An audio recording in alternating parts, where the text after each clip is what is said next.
नमस्कार। ABC news में आपका स्वागत है। हम लगातार पांचवें चरण के मतदान का कवरेज दे रहे हैं और बता रहे हैं कि 14 सीटें जो यूपी की हैं उनमें कौन बाजी मारेगा। हम लगातार अपने गेस्ट से भी बात कर रहे हैं, राजनीतिक विश्लेषकों से भी बात कर रहे हैं, हम पत्रकारों से भी बात कर रहे हैं और ज़मीनी हकीकत जानने का प्रयास भी कर रहे हैं। अब तक की जो जानकारी 11 बजे तक की आई है उसमें सबसे ज़्यादा 30% से अधिक मतदान बाराबंकी में हुआ है और सबसे कम 22% मतदान लखनऊ में हुआ है। 27 और 28 बिल्कुल अगल बगल रायबरेली और अमेठी में मतदान हुआ है। लेकिन आइए इसी बीच हम आपको एक बड़ी खबर से रूबरू कराते हैं।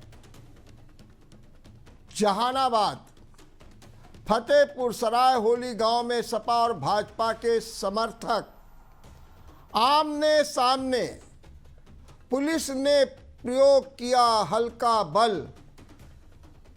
पुलिस को हल्का बल प्रयोग करना पड़ा। दोनों पक्षों को तितर बितर किया गया क्योंकि सपा और भाजपा दोनों फतेहपुर में जुझारू नेतृत्व कर रहे हैं। हंगामे से काफी देर तक मची रही अफरा तफरी पुलिस को तितर बितर करने में करना पड़ा काफी मशक्कत।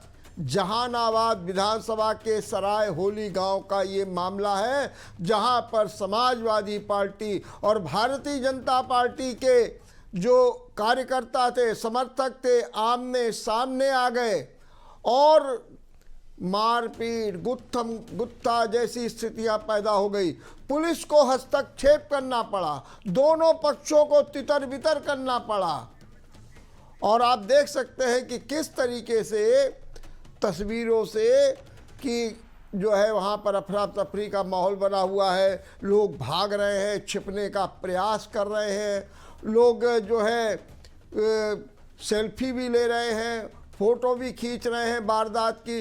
पुलिस के लोग भी पीछा कर रहे हैं और लोगों को हिरासत में भी ले रहे हैं क्योंकि जहानाबाद जो फतेहपुर सीट का एक अहम हिस्सा है, जहानाबाद विधानसभा, वहाँ के होली गांव में जो है दोनों पक्ष माने समाजवादी पार्टी और भारतीय जनता पार्टी के समर्थक आपस में भिड़ गए। स्थिति को काबू में करने के लिए पुलिस को हल्का बल प्रयोग करना पड़ा, तब कहीं स्थिति सामान्य होने के आसार आए क्योंकि दोनों पक्ष तितर बितर हो गए। लेकिन अभी भी अफरा तफरी का माहौल, हंगामा और इसका निश्चित रूप से एक असर भी पड़ा है मतदान पर। आपको बता दें कि फतेहपुर वो सीट है जहां से उत्तर प्रदेश समाजवादी पार्टी के अध्यक्ष नरेश उत्तम चुनाव लड़ रहे हैं। माने प्रतिष्ठा की सीट है फतेहपुर नरेश उत्तम के लिए प्रदेश अध्यक्ष। हालांकि अब उनको हटा दिया गया, अब उनकी जगह पर श्यामलाल पाल प्रदेश अध्यक्ष बन गए हैं क्योंकि उन्हें चुनाव लड़ना था। तो इस कारण जो है नरेश उत्तम जो है वहाँ से और उनका मुकाबला है साध्वी ज्योति निरंजन से जो तीसरी बार मैदान में है, केंद्रीय मंत्री हैं और तीसरी बार चुनाव मैदान में है। तो दोनों की प्रतिष्ठा, समाजवादी पार्टी और भारतीय जनता पार्टी दोनों की प्रतिष्ठा दांव पर है। इसीलिए दोनों के समर्थक आज सुबह से ही बड़े जुझारू तेवर में देखने को मिल रहे थे। जरा जरा सी बात में बहस हो जाया करती थी, जरा जरा सी बात में जो है गुत्था की नौबत आ जाती थी। तो ऐसी स्थिति में जब जहानाबाद विधानसभा के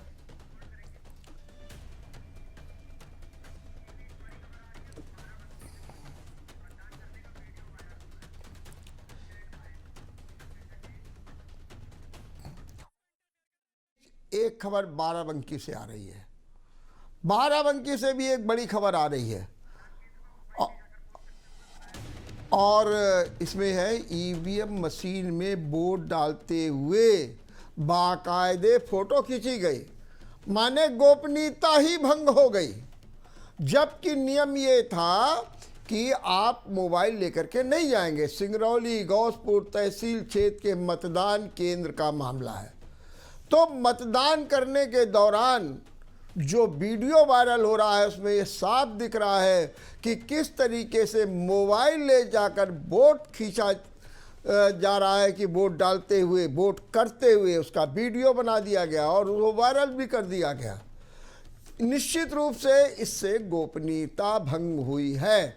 लेकिन हम आपको ये बता दें कि इसमें भी लगता है कि कहीं ना कहीं प्रशासन की चूक रही, क्योंकि नियम ये है कि पोलिंग बूथ पर, पोलिंग सेंटर पर आप मोबाइल लेकर के नहीं जा सकते। लेकिन हद तो उस समय हो गई जब व्यक्ति मोबाइल तो लेकर के गया ही, बल्कि उसने वोट डालते हुए फोटो खींची और फोटो को वायरल कर दिया, गोपनीयता भंग कर दी।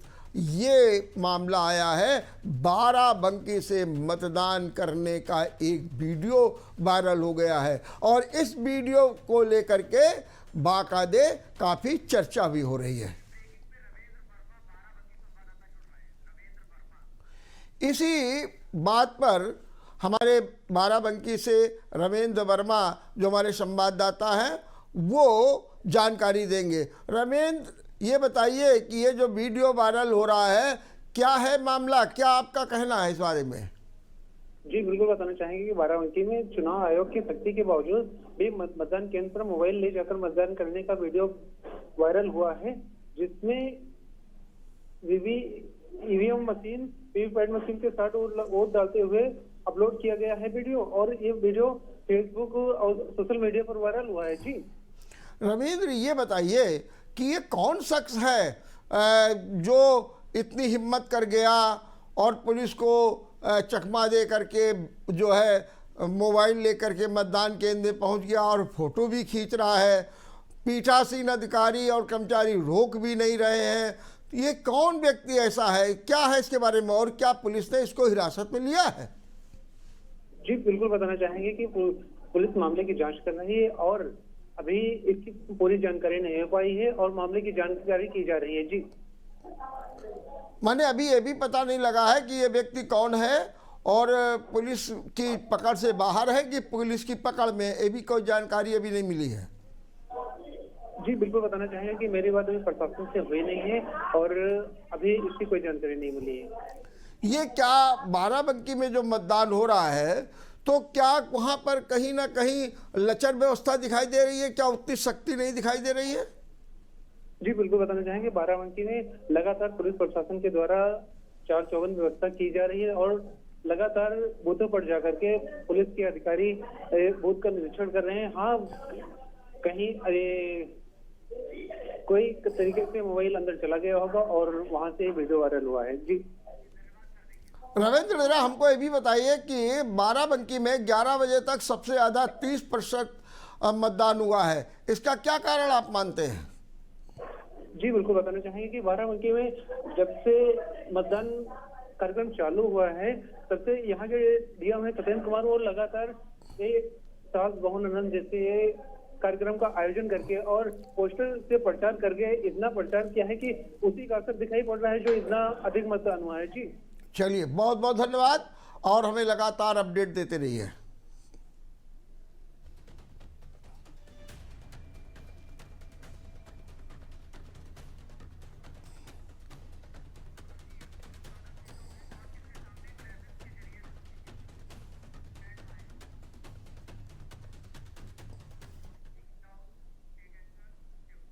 आइए हम आपको बताते हैं कि उत्तर प्रदेश की जो 14 सीटें हैं उन सीटों में कौन किसके सामने है। जैसे कि मोहनलालगंज, कौशल किशोर मंत्री हैं, केंद्रीय मंत्री हैं और उनके मुकाबले में है सपा से आर.के. चौधरी। लखनऊ में राजनाथ सिंह रक्षा मंत्री सपा से हैं, रविदास मेहरोत्रा विधायक हैं और उसी प्रकार से अगर आइए रायबरेली, राहुल गांधी सबसे चर्चित सीट और उनके मुकाबले में है योगी सरकार के मंत्री दिनेश प्रताप सिंह। और आइए उसी जगह अमेठी, इस्मत ईरानी केंद्रीय मंत्री हैं, सबसे ज़्यादा चर्चा की सीट है, और इनके मुकाबले में है केएल शर्मा। और अब आइए सीट जो गोंडा, कीर्तिवर्धन सिंह और श्रेया वर्मा, डिम्पल यादव ने जाकर के रोड शो भी किया था। वहीं दूसरी ओर आप आइए केसरगंज, करण भूषण सिंह जो उनके मंत्री हैं, और उनके साथ में ये देखिए अयोध्या, फैजाबाद, जहाँ पर लल्लू सिंह पहले से ही सांसद हैं और उनके मुकाबले में अवधेश प्रसाद सपा से हैं।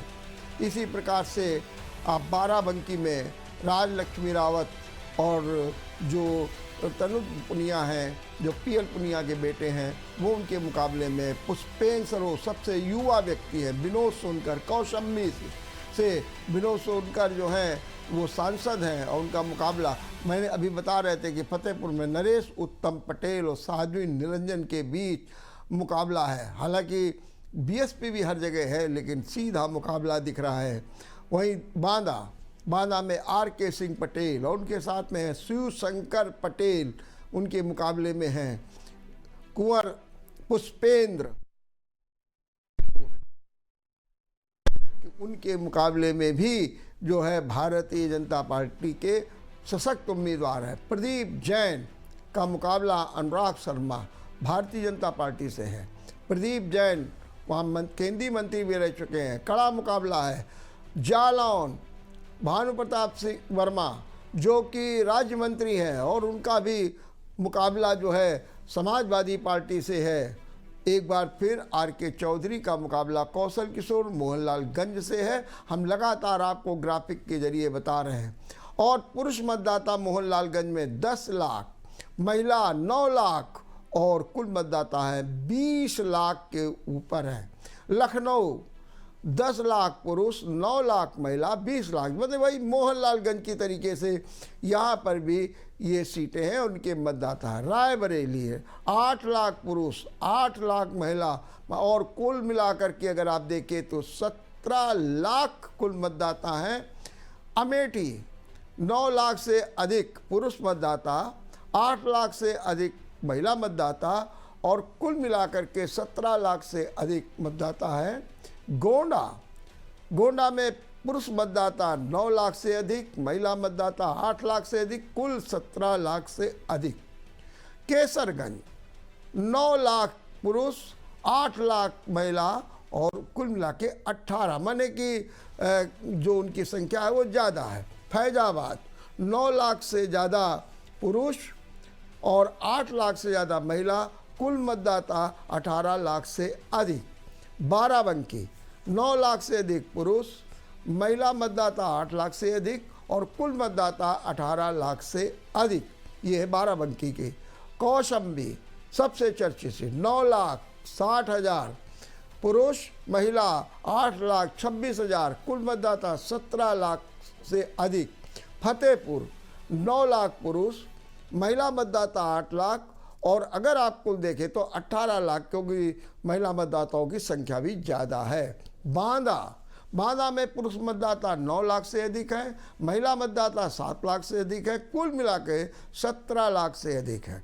हमीरपुर पुरुष मतदाता 9 लाख, महिला मतदाता 7 लाख, और कुल मतदाता 17 लाख से अधिक है। यह है हमीरपुर। झांसी 10 लाख से अधिक पुरुष मतदाता, महिला मतदाता 9 लाख से अधिक, और कुल मतदाता जो है 20 लाख से अधिक। इसी प्रकार से आइए जालौन 10 लाख पुरुष, महिला मतदाता 8 लाख, और कुल मतदाता 19 लाख से अधिक है। मोहनलालगंज 10 लाख से अधिक पुरुष मतदाता, महिला मतदाता 9 लाख से अधिक, और कुल मतदाता 20 लाख से अधिक है।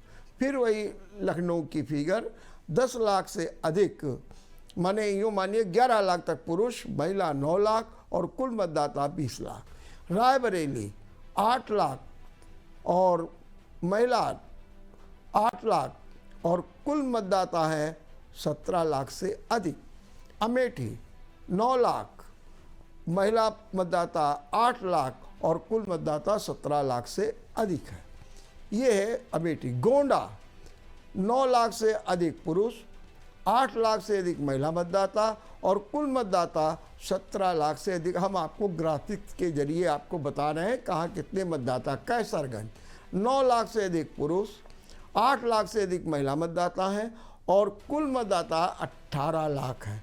फैजाबाद में भी देखिए कि 9 लाख से अधिक पुरुष हैं, 8 लाख से अधिक महिला हैं और कुल मतदाता 18 लाख। बाराबंकी में जहाँ सबसे ज़्यादा मतदान हुआ है वो 9 लाख जो है से ज़्यादा पुरुष, महिला हैं 8 लाख से अधिक और इस तरीके से 17 लाख से अधिक स्थिति है। तो मैं लगातार हम आपको ग्राफिक के जरिए बता रहे हैं कि कहाँ पर कितने मतदाता जो है मतदान कर। और इस प्रकार से अगर आप देखिए तो हमारे पास लगातार विभिन्न मतदान केंद्रों से जो है चित्र आ रहे हैं। हम आपको फ़ोटो दिखा रहे हैं, चाहे स्मृति ईरानी हो, RK सिंह पटेल हो, चाहे साध्वी निरंजन हो, चाहे राजनाथ सिंह हो, सब लोग जा रहे हैं और वोट डाल रहे हैं। पंकज सिंह हो, राजनाथ सिंह के बेटे हों, कौशल किशोर जो मोहनलालगंज से चुनाव लड़ रहे हैं, केंद्रीय मंत्री भी हैं, ये सभी लोग चुनाव में वोट डाल रहे हैं।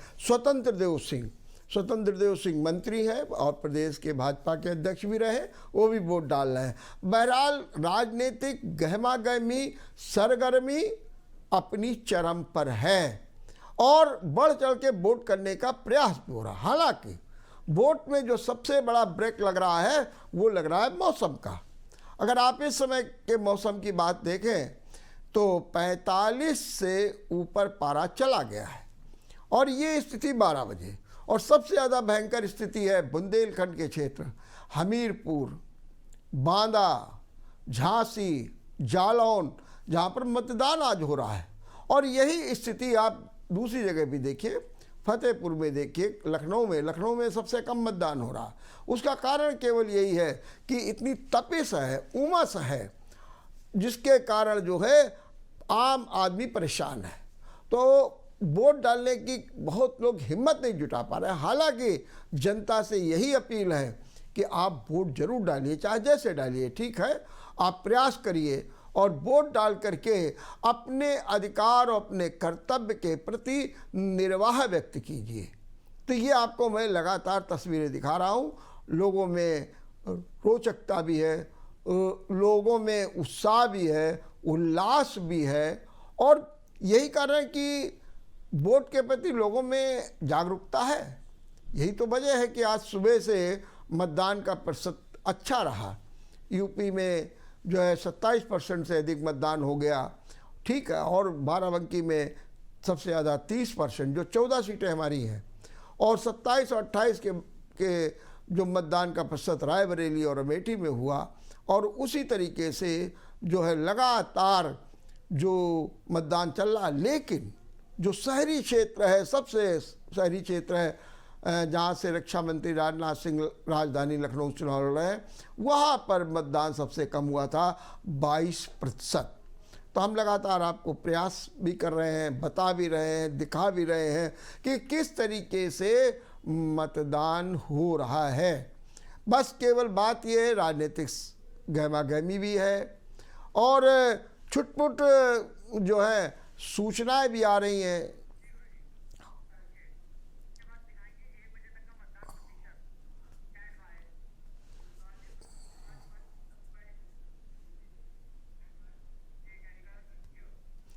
आइए हम आपको बताते हैं कि 1 बजे तक यूपी की 14 सीटों में कितना मतदान हुआ। बाराबंकी 1 बजे तक, फैजाबाद 40.77% मतदान हुआ है। फतेहपुर में 1 बजे तक 39.85% मतदान हुआ है और गोंडा में 1 बजे तक 36.67% मतदान हुआ है। हमीरपुर में 1 बजे तक अच्छा मतदान हुआ है, 40.71% मतदान हुआ है। जालौन में 1 बजे तक 39.50% मतदान हुआ है। ये हम आपको ताज़ा आंकड़े बता रहे हैं। झांसी में 43.61 और 29.82% मतदान हुआ। केसरगंज में जो बहुत ही चर्चित सीट है 38.50%। कौशाम्बी में 36.25% मतदान हुआ। लखनऊ में 33.50% मतदान हुआ है। ये हम आपको ताजे आंकड़े बता रहे हैं। मोहनलालगंज 1 बजे तक 41.43% मतदान हुआ है। रायबरेली में 1 बजे तक 39.69% मतदान हुआ है। लोकसभा के 5वें चरण का मतदान जारी है और हम लगातार 8 राज्यों की 49 सीटों पर जो वोटिंग हो रही है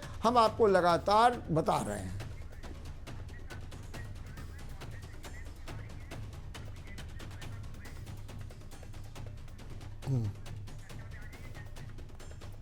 यूपी में 39.55% मतदान हुआ है।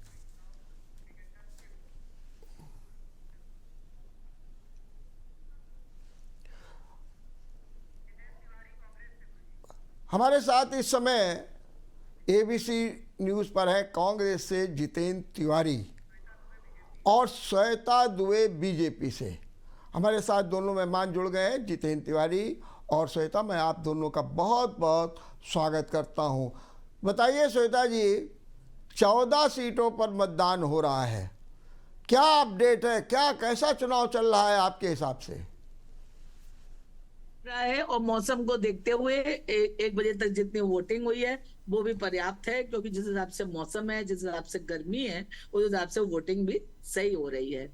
और पिछली बार हम केवल 1 सीट हारे थे इन जितने भी जगह पर आज चुनाव हो रहा है इसमें, और हमें उम्मीद है कि इस बार हम वो सीट भी अपनी जीतेंगे। लेकिन ये जो मौसम है ये कितना प्रभाव डाल रहा है आपके मतदान पर? अब देखिए, इस समय तो चटक धूप है, 1 बजे तक के आंकड़े हैं हम लोगों के पास, लेकिन मुझे लगता है कि शाम तक ये 60% से ऊपर हो जाएगा, क्योंकि जिस हिसाब से 1 बजे तक 40% हो गया है, तो उस हिसाब में मौसम का प्रभाव तो है, लेकिन मौसम इतना असर नहीं डाल रहा है कि लोग घर से वोटिंग करने ना निकले, क्योंकि लगातार वोट करने की जो सरकारी कोशिशें चल रही है और सारे जो है हमारे एनजीओस वगैरह भी इसमें लगे हैं कि वोट जरूर करें, वोट जरूर करें, तो इसका असर मतदाताओं पर पड़ा है और वो अपने वोट का मतदान अवश्य करना चाहते हैं। जितेंद्र जी, आपने देखा कि श्वेता जी बता रही हैं कि मौसम प्रतिकूल है, लेकिन मतदान हो रहा है और कह रहे हैं 60% से अधिक मतदान होगा। और इतना ही नहीं, उन्होंने दावा किया कि पिछली बार केवल हम 1 सीट रायबरेली हारे थे, अब की जो है सब सीटें बिल्कुल जीतने जा रहे हैं। क्या कहना है तिवारी जी?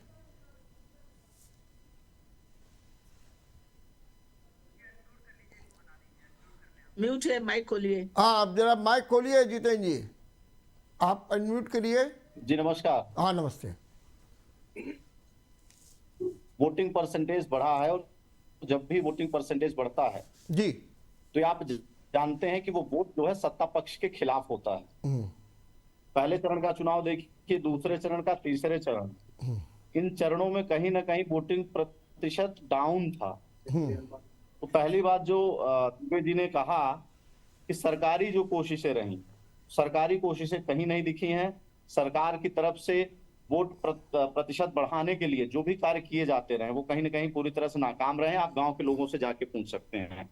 दूसरी बात कि आप का जो चैनल है या और भी जो लोग हैं वो जनता के बीच में आप पूछिए, अभी भी टीवी चैनल कोई भी खोल के देखेंगे, जो भी जनता वोट करके आ रही, चाहे अमेठी हो, चाहे रायबरेली हो, चाहे बाराबंकी हो, हर जगह भाजपा के विपक्ष में वोट पड़ रहा है।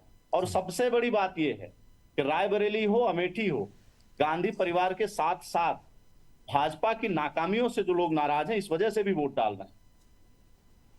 उनका ये कहना है कि हम बेरोजगारी से जूझ रहे हैं, उनका ये कहना है कि हम यहाँ की परेशानियां जो है उससे हम जूझ रहे हैं। उनका ये कहना है कि हम महंगाई से जूझ रहे हैं, और सबसे ज्यादा अगर जनता परेशान है तो महंगाई से, महंगाई जितेंद्र के जी, खिलाफ ये वोटिंग हो रही है। जितेंद्र और जी रिजल्ट आप आप देखिएगा, ठीक बात, जितेंद्र जी आप बाराबंकी।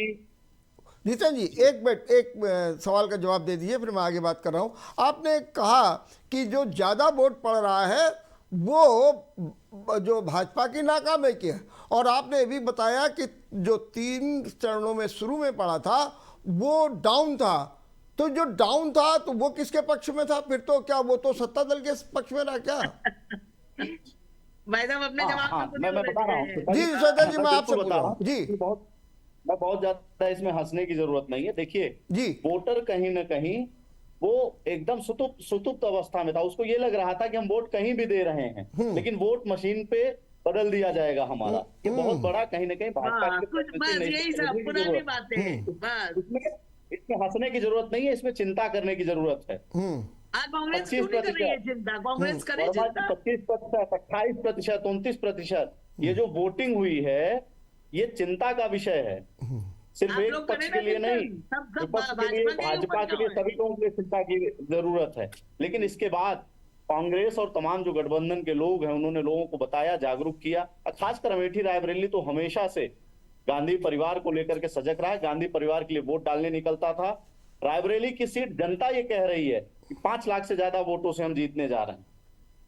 श्वेता ये जी जो मतदान जवाब प्रतिशत दीजिए। बढ़ा है, जितेंद्र जी ने रायबरेली में बहुत बड़ी जीती बात हुई कर दी, सीटें हैं कहीं ना रायबरेली कहीं, 5 इस वजह लाख से से ये अधिक वोटों रिजल्ट से आपको हर जीतने जा जगह दिख रहे रहा हैं। है। आप मैं क्या जवाब इसको देना महसूस करें? चाहूंगी। और अमेठी भी जीतने जा रहे हैं जी। अमेठी ये नहीं जीतने जा रहे हैं, और मैं इनको बता दूं रायबरेली तो ये हार ही रहे हैं, इसके साथ साथ ये वायनाड भी आ रहे हैं। जी। और आज का दिन तारीख आप लिख लीजिए, और इसके बाद 4 जून के बाद जब हम बैठेंगे तो इस विषय पे चर्चा अवश्य करेंगे। और मैं तिवारी जी से आग्रह करूंगी कि वो अवश्य रहे, क्योंकि वायनाड अगर ये हार ना रहे होते तो ये अमेठी नहीं आते। अमेठी इनके लिए इनकी सत्ता का केंद्र है, लेकिन वहां की जनता के दुख दर्द से इनको कोई लेना देना नहीं है। रायबरेली से और अमेठी से भी जब ये राहुल जी छोड़ के गए अमेठी तो उन्होंने पलट के नहीं देखा। और सोनिया गांधी जी भी सिर्फ चुनाव लड़ने, चुनाव जीतने और अपने बेटे के लिए अपील करने आती हैं, जनता के लिए कुछ करने नहीं आती, कुछ नहीं सोचती। ये कह रहे हैं कि रायबरेली की जनता भाजपा के विरोध में वोट दे रही है। रायबरेली में तो आप ही जीते थे, तो वो कैसे दे रही है भाजपा के विरोध में वोट? आपने क्या कर दिया है रायबरेली और अमेठी के लिए कुछ स्पेशल? हमेशा वोट बैंक समझ के जनता और उसकी परेशानियों को इस्तेमाल किया है। और रही बात, हमने वोट प्रतिशत बढ़ाने के लिए कुछ नहीं किया, तो आप ही कुछ कर लेते। कांग्रेस ने क्या किया सिवाय नकारात्मक राजनीति के? और 2% मतदान आपको, 2% आपकी केवल आपका वो है, और आप हमको बता रहे हैं अरे इस बार आप 40 सीट भी आ जाए तो बहुत बड़ी बात है। अच्छा आप ये भाजपा श्वेता को जी, आपको ये कैसे मालूम हो गया कि तोड़ दें। नहीं, एक लाइन में श्वेता जी, आपको ये कैसे मालूम हो गया वायनाड भी हार रहे हैं राहुल गांधी?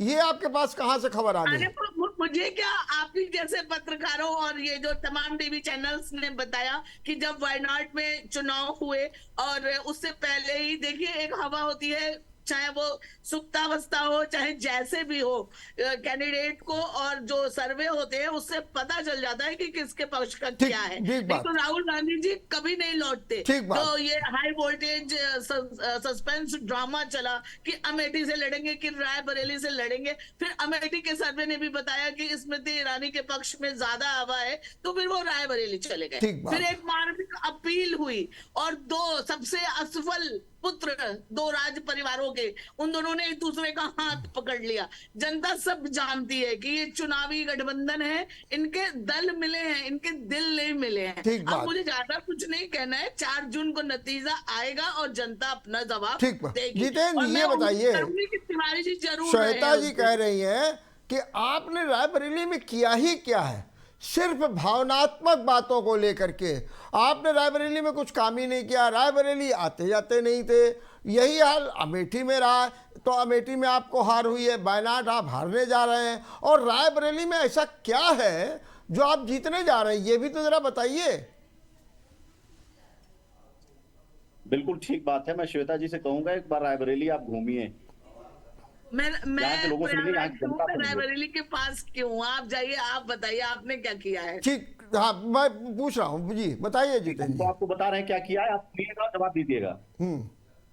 जवाब दीजिएगा। 2004 से 14 के बीच में रेल कोच फैक्ट्री लगी, एम्स बना पुरानी कि नहीं बात बना? है, पुरानी रेल बात कोच है। फैक्ट्री मुझे लगी ये कि नहीं लगी? बताइए कि सिर्फ अगर अब किया तो 14 सिर्फ के बाद रायबरेली मेरी में बात का क्यों जवाब किया? दीजिए। पूरे केंद्र उत्तर में प्रदेश केंद्र में या आपकी पूरे देश सरकार में है, क्यों नहीं किया? केंद्र में आपकी सरकार है, मेरी बात का जवाब दीजिए। वीआईपी केंद्र में क्षेत्र आपकी क्यों सरकार बनाया? है, बाकी जनता ऐसे ही है। रायबरेली को आपने छोड़ क्षेत्र दीजिए, के लोग रायबरेली ऐसे ही है। में आप ये जीते गलत नहीं। है, ये गलत अमेठी में संदेश स्मृति जाता ईरानी है जीती आपका। थी। अमेठी में आपने क्या दिया? अमेठी में आपने क्या हमने ऐसा बढ़ा अमेठी दिया? को किया है, आप अमेठी में जाके आप देख एक लीजिए। ऐसी हम बड़ी अपने कोई मुंह से कंपनी, क्यों एक बड़ी बताएं? ऐसी जनता फैक्ट्री बता देगी दीजिए। जवाब। आपने अरे सिर्फ अब और जवाब सिर्फ एक आप काम हमसे किया है, पूछ रही हैं, मैं बता नकारात्मक राजनीति। रहा हूँ। बस आप एक फैक्ट्री का नाम बता दीजिए। आप अमेठी में किसी एक फैक्ट्री का नाम बता दीजिए कि स्मृति ईरानी ने जीत दिया है, भाजपा ने दिया है। एक फैक्ट्री का नाम बताइए, मैं मानूंगा कि आपने संपूर्ण विकास कर दिया। आपके पास 70 आप साल अगर थे। रायबरेली के आप बगल हैं तो जवाब आप नहीं अमेठी के देंगे। भी मैं बगल हैं। जवाब दूं 5 साल में कि मैंने क्या कर दिया? हमारे पास कोई जादू का चिराग तो था नहीं। आप बिल्कुल, हम आपको जिस जवाब तरीके देना और होगा। एकदम, अरे बच भैया, जाते जनता थे। पूछती है, जो सत्ता में होता है वो जो सत्ता में होता है उसको जवाब देना होता है। ये लोकतंत्र नहीं नहीं, है। आप बताइए आप 70 सत्ता सालों में हैं, में हम आपसे अमेठी पूछ रहे हैं कि आपने हमारे लिए क्या बिगड़ी किया है। रही। आज वहां जनता क्यों परेशान है? अगर आपने सारा अरे कुछ सुविधा मैडम, और 70 विकसित सालों कर में दिया होता तो जनता क्यों परेशान होती? आपके खिलाफ हमको क्यों जिताती? स्मृति ईरानी जी क्यों जीतती? आपको हमारे इतिहास की मोदी जी के जानकारी नहीं होगी। संसदीय भारत क्षेत्र देश को जब आजाद हुआ देखिए, है, काशी बम बम बोल भारत रहा देश है। जब क्यों बोल आजाद रहा हुआ है ना, मोदी जी ने काम सुनिए किया है, आपने किया है सुनिए, काम। दूसरों को आप सुनना इस सत्य को सीखिए। नकार नरेंद्र नहीं मोदी मत पाएंगे। बनिए, दूसरों आप का उल्टे सुनना सीधे सीखिए। कुतर्क जितना भी दे दें। आप लोग सिर्फ अपने मन की बात करते हैं। आप लोग सिर्फ अपने मन की बात करते हैं। जनता की मन बात सुनना सीखिए। नरेंद्र मोदी मत बनिए। हमारे यहाँ कोई वीआईपी क्षेत्र नहीं चलिए है। श्वेता जी, ये हमारे लिए बताइए कि जनता एक बराबर है। श्वेता जी ये बताइए कि डॉक्टर साहब मेरी बात पूरी हो जाए, मैं निवेदन करूंगा इनको थोड़ा सा शांत करें। हम अच्छा, इनको सुनेंगे, एक हम मिनट हमको आप रुक जाइए जरा, जितेंद्र की बात हो जाए। हाँ बोलिए जितेंद्र, जल्दी से बताइए अपनी बात। आप बता रहे हैं 70 सालों में क्या हुआ। मैडम आप जानकारी ले लीजिए। भारत देश जब हमारा आजाद हुआ ना, तो भारत देश का जो नक्शा बना हुआ है वो क्लियर नहीं था कि हमारा देश कहां तक है। कोई कहीं भी कब्जा करे चला आ रहा है, कोई कहीं भी बता रहा है, चाइना बता रहा है, पाकिस्तान बता रहा है। आज जो आप भारत का नक्शा बनाती है, आपके जो बच्चे पढ़ रहे होंगे या हमारे जो आसपास के लोग पढ़ रहे हैं, वो कांग्रेस की देन है। बंटवारा आप ही की देन इससे है। बड़ा और कुछ नहीं हम आपको उदाहरण दे सकते। पाकिस्तान को अलग करके, बांग्लादेश को अलग करके, ये सुंदर नक्शा आप ही की देन है। आपको परिणाम है। श्वेता जी ये बताइए कि इस बार बीजेपी को जनता किस आधार पर वोट दे रही है? एक मिनट जितेंद्र जी, एक मिनट जितेंद्र जी, श्वेता जी कि इस बार जनता जो है बीजेपी को किस मुद्दे पर वोट दे रही है? किस मुद्दे पर वोट दे रही है? कि आप चाइना को अंदर घुसेड़ करके बता दें कि चाइना का यहाँ तक हमारे कब्जा था, जवानों के लिए वो खाने के दिन आपको पैकेट नहीं खाली मिलेगा। गिरा श्वेता दिए जी, गए थे। भाई साहब झूठा इतिहास ना बताएं, सच सही इतिहास पढ़े और देखें और बोले उसके बाद। श्वेता जी ये कहा जा रहा है कि इस बार के चुनाव में कोई मुद्दा ही नहीं है, कोई प्रदूषण की बात नहीं करता है, कोई जो है बेरोजगारी की, महंगाई की, पानी की, चिकित्सा की, स्वास्थ्य की, ये सब कोई बात ही नहीं करता है और नए नए नारे गढ़े जा रहे हैं, उन पे आधार पे वोट हो रही है। तो इसका कारण आप क्या मानते हैं? और बीजेपी को जनता किस आधार पर वोट दे रही, जरा हमको ये समझा दीजिए।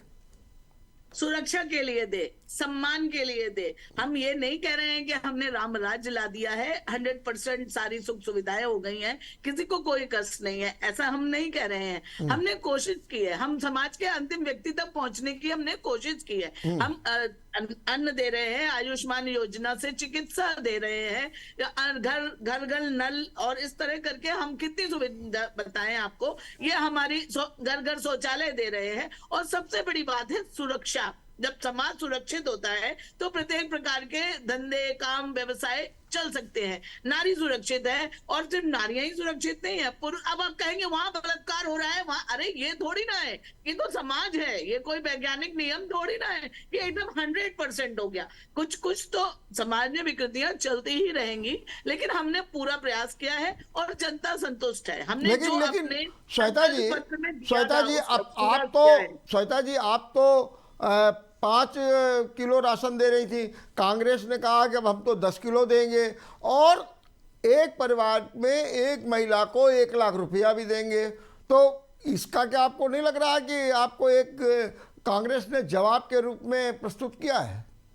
ये कांग्रेस ने जवाब के रूप में नहीं किया। जब इन्होंने देखा कि इनको कुछ समझ ही नहीं आया, जो 4 चरणों की वोटिंग हो गई, हमारे अमित शाह जी ने कहा कि हम 272 सीटें पहुंच रहे हैं, तब ये सब घबराए और इनको लगा कि कुछ करना चाहिए। तो जो कल तक हमारे 5 किलो राशन की बुराइयां करते थे, उसके दोष बताते थे कि हमने जनता को अकर्मण्य बना दिया और जाने क्या क्या, तो इन्होंने इतना फ्रीबीज देना शुरू किया। मैं पूछना चाहूंगी 1 लाख रुपए कहां से देंगे? अपने घर से तो देंगे नहीं, जनता का पैसा जनता को देंगे। हाँ ठीक है, अब जितेंद्र जी बताइए, आप बताइए कहाँ से देंगे 1 लाख रुपए? नंबर 1, 10 जो है किलो का राशन की बात आपने जब कही, जब आपको लगा कि अब चौथा चरण पूरी तरीके से फ्लॉप हो गया है और इंडी गठबंधन का सुपड़ा साफ हो गया, ऐसा स्वयं अमित शाह कह रहे हैं और कह रहे हैं कि इसी आधार पर आपने घबरा करके ये जो है योजना प्रस्तुत की। बताइए। जी हाँ तिवारी जी बताइए। आपको पता है कहां से देंगे? जो 16 लाख करोड़ रुपए आपने अडानी जैसे उद्योगपतियों का माफ किया है, मात्र 22 उद्योगपतियों में 16 लाख करोड़ रुपए आपने माफ किया है।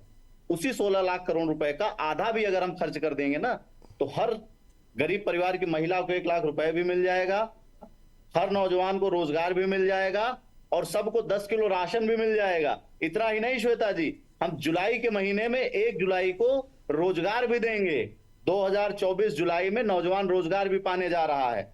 हम आपकी तरफ 22 को नहीं, 22 लाख को रोजगार देंगे। ऐसा नहीं कि सिर्फ 22 अपने लोगों को दे करके और पैसा उनसे वापस ले लें। इलेक्टोरल बॉन्ड जो है उसका निकाल लीजिए आप रिजल्ट। जितने जितनों को कर्जा माफ किया, जितने जितने ने आपको इलेक्टोरल बॉन्ड से चंदा दिया है, उनको कहीं ना कहीं का ठेका जरूर मिला है। तो हम वो चंदा इलेक्टोरल बॉन्ड से नहीं लेंगे, हम वो गरीबों को देंगे, हम वो सामान्य वर्ग को देंगे, हम वो मध्यम वर्ग को देंगे, लेकिन जितेंद्र जी बेरोजगार को जब देंगे। कह रहे हैं कि आपकी सरकारें नहीं बनने जा रही है, वो तो सुपड़ा साफ हो गया चौथे चरण में ही, तो फिर ऐसी स्थिति में आप कहाँ की बात कर रहे हैं कि हम सरकार बना लेंगे और ये दे देंगे? और मोदी जी तो कह रहे हैं कि हमने तो बस क्या कहेंगे जी, भाजपा के लोग क्या कहेंगे कि कांग्रेस की सरकार बनने जा रही है। आप जनता से पूछिए ना सड़क पे उतर करके।